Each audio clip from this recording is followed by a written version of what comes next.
morning to each and everyone.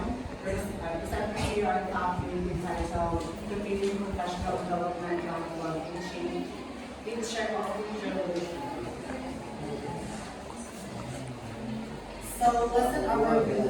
This lesson focuses on the importance of continuing professional development, or CPD.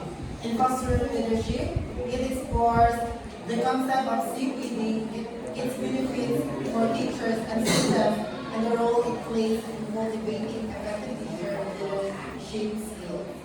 So, desired learning outcomes.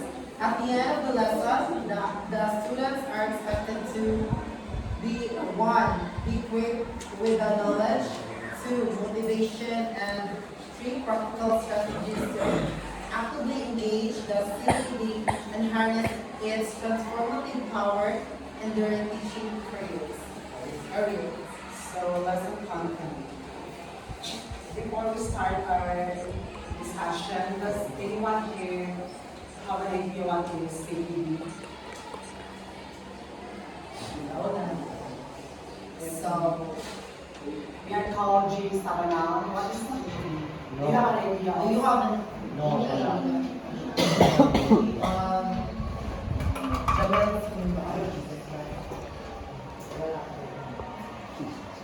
Okay, Muslim.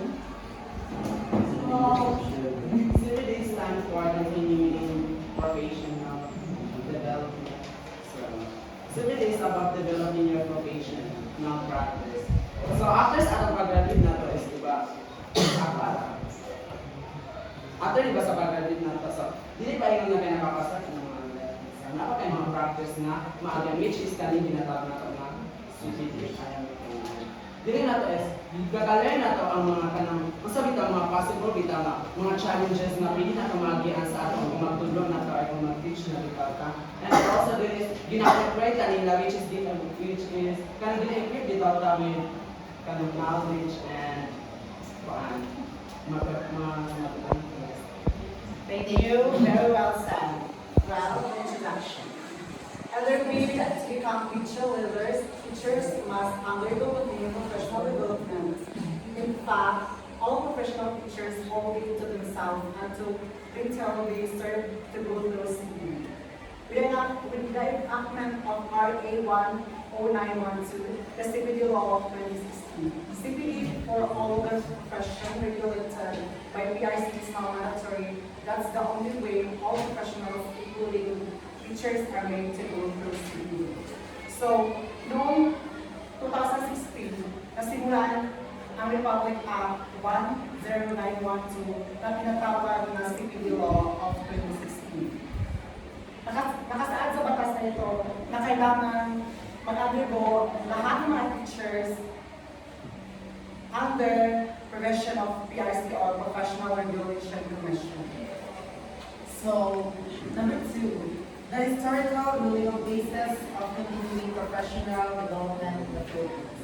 Even before the enactment of this CPD Act of 2016, CPD was already alluded to in the 1987 Philippine Constitution, no less than the Fundamental Law of the Land, Section 5, Paragraph 4 states, the state shall enhance the right of teachers to professional advancement. Republic Act 9155, an act of instituting a framework of governance for basic education, establishing authority and accountability, renaming the Department of Education, Culture and Sports as the Department of Education, and for the other purposes was enacted on August 11, 2001. Republic Act 7836, the Teachers Professionalization Act, also provides mandatory continuing professional education, or CPE, now referred to the Continuing Professional Development, or CPD. So, to encourage continuing professional growth and development, and to provide additional basis for merit promotion, in addition to their performance rating, the teachers may take an oral and written examination at least once in 5 years as a basis of merit promotion in taking this examination. No fee shall be required. So, so, in the continuing product development in the Philippines has a strong historical legal foundation. Even before the enactment of the CPD Act of 2016, the concept of CPD was already mentioned in the 1987 Philippine Constitution, Section 5 or paragraph 4 of the Constitution states that the state shall enhance the right of the teacher to professional advancement. Furthermore, Republic Act 9155, also known as the Teachers Professionalization Act, was enacted on August 11, 2001. This act established a framework for governance in basic education, renamed the Department of Education, Culture and Sports as the Department of Education. So, Republic Act 7836, also known as the Teachers Professionalization Act, is another important legislation. It provides for mandatory continuing professional education, which is now referred to as continuing professional development. So this law aims to encourage continuing professional growth and development among teachers. So sa Republic Act, ako man nabasa ko ganina, so, dito sa Republic Act 7836, kung saan ginastate din. J. Sabanan. Kung saan ginastate sa Republic Act 7836. 7836. It is the Teachers Professionalization Act also provide mandatory continuing professional education, or CPE, now referred to as Continuing Professional Development, CPE. So, also ginastate sa Republic Act 7836 is that teachers may take an oral community examination. Wala. At least once in every 5 years as a basis for merit promotion. In addition to their performance rating, it's worth noting that fee is required for taking this examination. Section 19, periodic merit examination for teachers. Unjustified or willful failure to attend seminars, workshops, conference, and the like, or the continuing education program prescribed by the board and commission. Section 53, revocation of the certificate of registration, suspension from the practice of the teaching profession, and cancellation of temporary or special curriculum. So, by adding to this idea about the historical and legal basis of continuing professional development in the Philippines, is that so kahit hindi pa nabubuo ang CPD law or the continuing professional development Act of 2016, CPD was denoted in 1907 the Philippine Constitution. Section 5, paragraph 4 states that the state shall enhance the right of teachers to professional advancement. And sa RA 9155, dito sa RA 9155, sinasabi na ang Deputy Secretary as well as school health ay authorized, accountable, and responsible sa pagbibigay ng opportunity na ma-enhance ang kanilang expertise. At sa RA 7836, dito naman po sa RA 7836, nakasaad ang ilang details tungkol sa merit examination or promotions at tungkol din sa education in licensed teaching. Sa section 19, mababasa na mayroong merit examination at na at least once in 5 years na maaaring mag-basis ng promotion along with your teacher performance rating. So, number 3, salient provisions of Republic Act 10912, the Continuing Professional Development Act of 2016. The way to go is CPD. CPD is the only way professionals can sharpen their competitive edge in an international world that has become global village. The need for CPD is heightened by ASEAN integration, which is internationalization, which are now real to be in a professional must meet international standards. So one of the key progression of Republic Act 10912 is the declaration of policy stated in Article 1. The policy aims to promote and upgrade the practice of the profession in the country. It emphasizes the need to continuously improve the competence of professionals in accordance with the international standards of practice by doing. So the policy ensures that professionals can contribute to overall goal for economic growth and development of the nation. So the government institution and intention, the government's intention behind this policy is to improve the way professions and practice in the country. It recognizes the importance of keeping up international standards to stay competitive in the ASEAN region and the world. The ASEAN integration and increasing internationalization is a crucial for Filipino professionals to meet these standards to compete effectively in the global. So, in a similar provision of RA 10912, the Continuing Professional Development Act of 2016, there is a mantra that CPD is the way to go. Kasi CPD is only way para mag-improve ang teachers professionally at ma-meet ang standard na not just in local but internationally. Having acquired expertise through CPD, teacher could become global competitive and to achieve kaliw nila ang standard ng ibang sa ibang bansa. So the purpose of CPD is that CPD is only way to go para acquire professional special skills and expertise and really essentials to compete globally.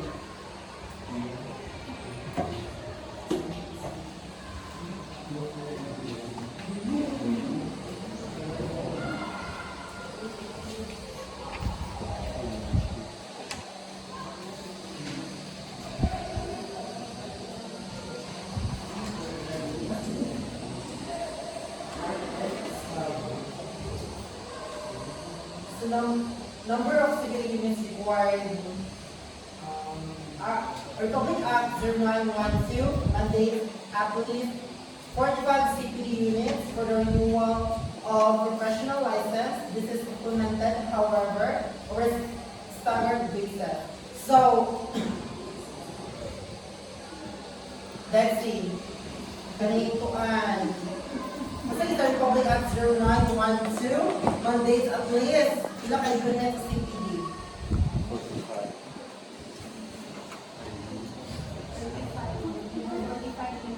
Very good. So in RA 0912, ang 45 units of CPDs, mandates yun siya as a professional teacher. Need yun siya ma-accomplish within a year para mapali ang purpose para makarenew ka o license as a professional teacher. So, 5 ways by which professionals teachers can earn credits. So, there's 4 ways to earn credits. So, first is the professional track.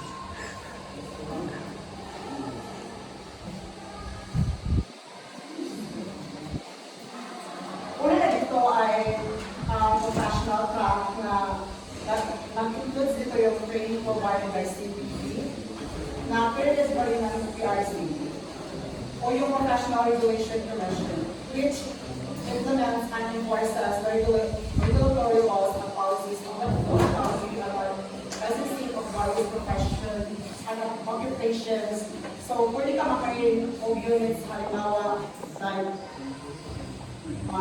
trainer ka or demonstrator sa inyong barangay.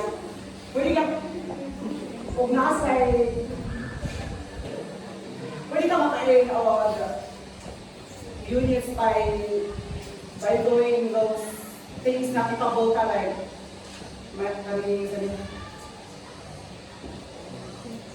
panelist, yes, panelist, facilitator,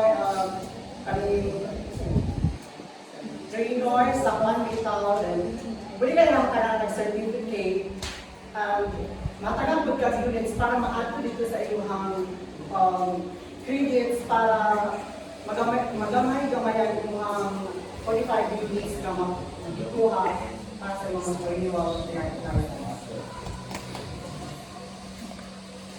Next is the academic track.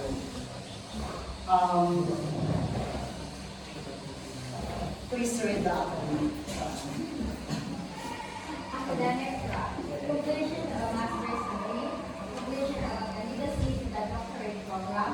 Completion of the doctorate program. Completion of the postdoctoral diploma. And being a recipient of a professional chair, grant, or a fellowship grant. Thank you, Ms. Academic track, ito ay kapag ikaw naman ay may master's or doctorate, isa ito sa valid basis para madagalan yung puntos sa CPD. So kung, di ba, as isa na ay may example din na nakarenew nila na teacher sa una is the masteral sa kuantas. Pag-graduate, di ba, okay, Jay? Naka-example, teacher na nag-masteral. Example ang ating teacher nun sa so take some master para mas mo ay iniyang rank sa dito. So, one of the reason po ganun gamasteral ta is that para po makadagdag po siya sa units sa pag-inyo sa license. So, next is self-directed track. Racial meaning, do you have any idea about self-directed track? Excellent. Besides that? Yeah.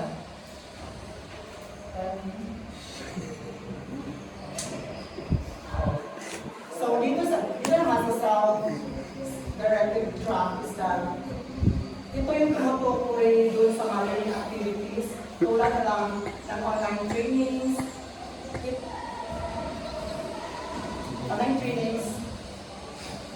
ito man mapalocal or international. Kabilang dito yung seminar, kung saan ito yung parang ng kalimang na dinagaluhan ng teachers, lalo na kung nag-title niya, di ba? Tapos isa po na siya ka-reason para ma-add mo credits sa CPD, anong pag-attend sa mga seminars. So next is pakibasa yung sa productive scholarship.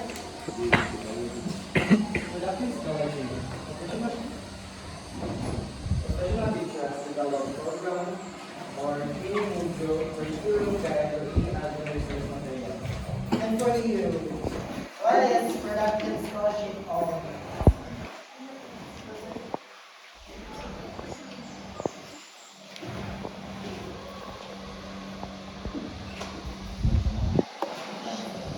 So, in productive scholarship, halimbawa dito yung, if you are, di ba, some teachers are capable, ano sila kaya magsulat ng libro, na-publish na sila.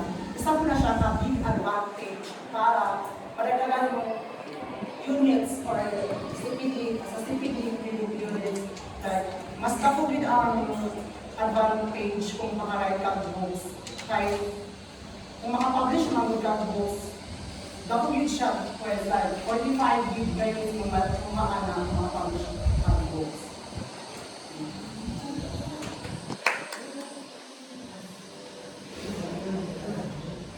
Ay, see, nowadays, kung nabuto siya doon, characteristic of effective CPD. First is continuous professional stop developing or else she writes. So, di ba, as a professional teacher, pag graduate na ako, di ba kita mag-masteral, doctorate, parang dyan na kayo.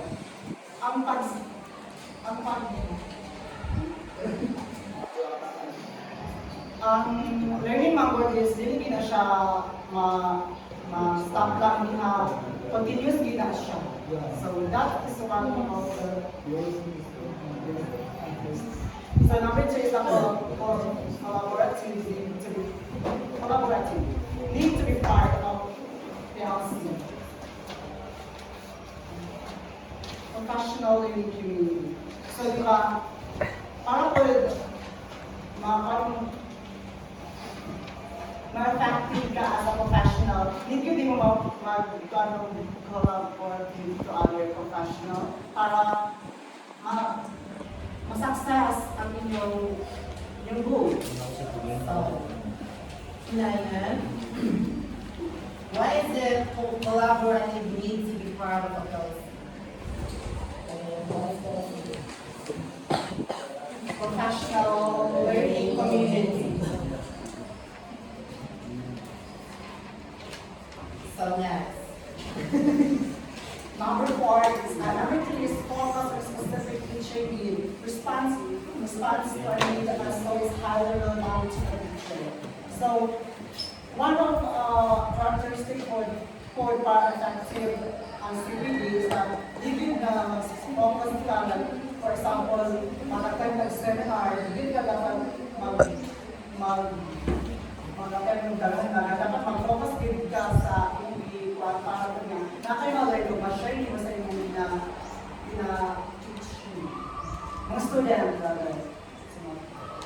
So, for job indeed, not to be removed from the workplace or simply so there is no work disruption. Job embedded CPD refers to professional development, activities that are integrated into the workplace, allowing professionals to enhance their skills and knowledge without being removed from their job duties. This approach ensures that there is minimal disruption to the workflow and productivity of the organization. Job-embedded CPD allows professionals to apply what they learn directly to their work, making it highly effective and relevant form of a professional development. Number 5, given enough time, demands adequate time. Given enough time, acknowledge the importance of providing professionals with sufficient time to engage in the CPD activities. CPD requires dedicated time for learning, reflection, and application of the new knowledge and skills by giving professionals adequate time. Organization demonstrate their commitment to supporting continuous growth and development of their workforce. So, to be an effective CPD is that given enough time para bitaw mahimog yun ang iyong mga responsibility na ginagin mo. Hindi siya. So 6, funded support staff.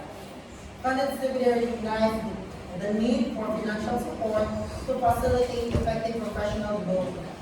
CPD activities often involve costs such as registration fees, material, travel, and accommodation. So, yes.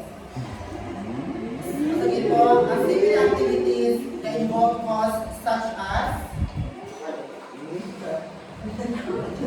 registration fees, materials, travels, and accommodation. Funding CPD initiatives demonstrate an organization commitment to investing the growth and development of its employees. So funded, with support funds. Diba, umakaten ang mga teachers ng professional, pinapadala ko sila sa schools, pero dapat funded siya, dapat magasto ang teachers sa ibang naman, dapat sa school na siya. So, ayan mo. Your own idea. So, according to the lesson content, why is it CPE or continuing professional development important for professionals?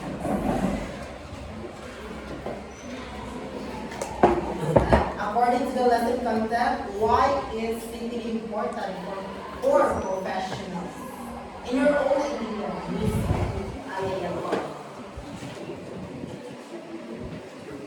Important sa kay kuan.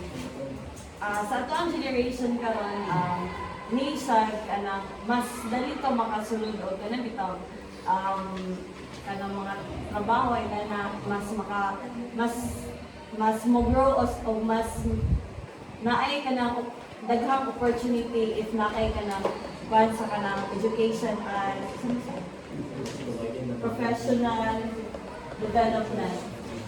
Perfect. So, next, Kuya and Polo. How many CPD units are required for the renewal of a professional interest?